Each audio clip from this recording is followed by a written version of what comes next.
What's up guys, back to our channel How To Guide.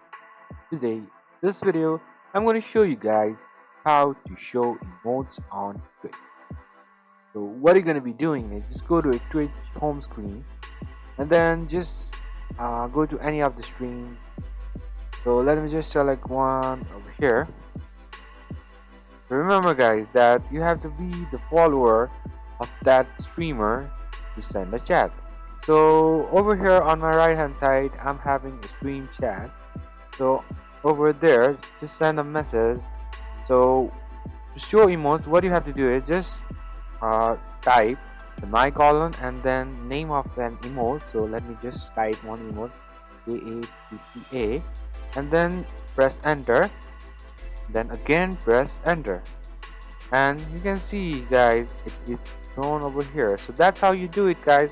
So thank you for watching our video guys. If you like our video, please leave a like and do not forget to subscribe our channel and also hit the bell icon so you never miss an update from us, and also comment for more reviews and more content like this.